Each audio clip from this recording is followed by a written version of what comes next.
SprintCarUnlimited.com, coming to you from the High Limit Show at Grandview Speedway. We're here with winner Rico Abreu. Rico, this place, you won in 2022 here, PA Speed Week, won the High Limit Show in 2023, and again this year.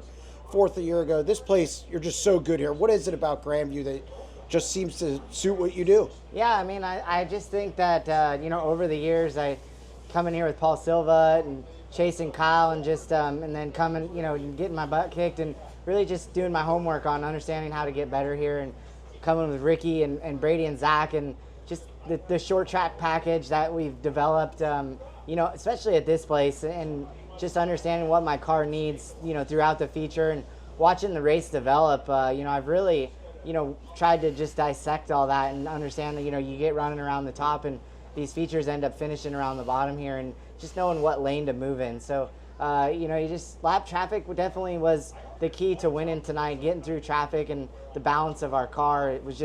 It kept getting better and better. And then at the last 5 laps, I got a little bit stood up and I knew I was getting hunted there at the end. Yeah, between lap probably 5 and 20, it almost looked easy getting to the front. This car was so good. Obviously, you knew where to put it. It worked high, low.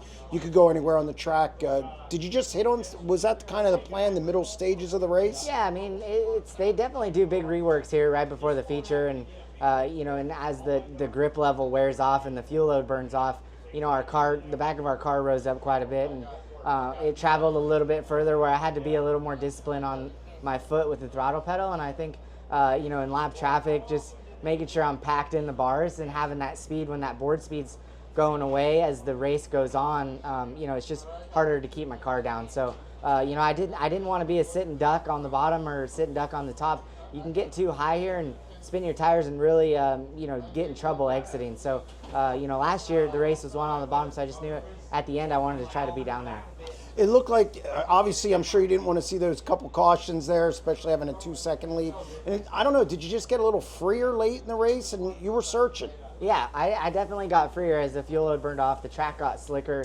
It got harder to get a hold of things. The seams, I was running through the seams in 1 and 2, and 3 and 4, like that 3/4 lane, I could carry a lot of speed there, and it kind of, that line just went away. So I had to really work at it and understand what my car needed. And it was like the further I got my wing back, the more it sat on the right rear exiting, and I knew I was going to open the door up for someone getting in. So, I didn't want to get my wing back as far as I really would like to have, without it sitting on the right rear too hard.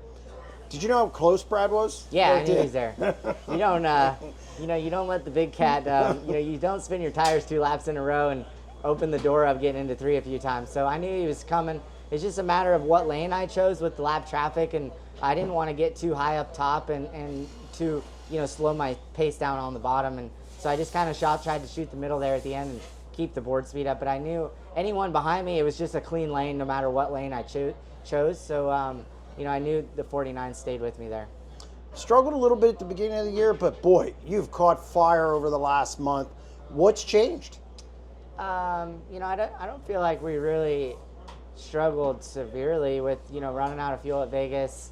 Arizona the first night, we were off a little bit. We closed the travel up and got too tight in the feature. And then I feel like we've been a consistent top 5 car, with a flat tire at Paris and wrecking out at Tri-City. And then Bakersfield, we had a poor finish there got involved in a crash. So other than that, I feel like we've been really consistent. We've been starting up front. I think that's what it comes down to, qualifying well. Ricky's got this car, just phenomenally consistent for me when we unload.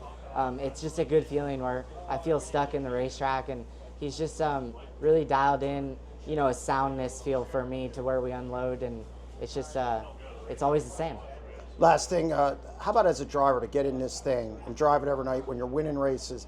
It's got to you got to have so much confidence in the car at this point, regardless of where this team goes, where they race, or who they're facing. Yeah, I'm definitely proud of these guys. Just our short track program, has come a long ways, and I think in order to win championships and compete with the 49 and the 2, you have to be good on all sorts of racetracks. And you see early in my career, I was really successful with Paul Silva on short tracks and really struggled on big tracks because I wasn't just experienced enough, I felt. And as I've gotten older and just more experienced racing and got with Ricky, I became really successful. You know, I've become really consistent and successful on big tracks, and now it's just putting the whole nights together. And then I feel like we've gotten off on short tracks really easy because those balances that we work so hard to get on big tracks don't really work on short tracks, and it's not a direction we haven't figured out to go yet. So we've made some big swings here, and I think that's been the biggest positive of my team is they've worked through numerous problems to get our car better on the short tracks, and just really proud of them to believe in me consistently through it all. Yeah, and you go into the Weikert this week, $75,000 to win at a place that you like and you run well at. Yeah, you know, Port Royal is an amazing track, so I'm ready to get there and just get ripping. All right, congratulations on the Thank win. you.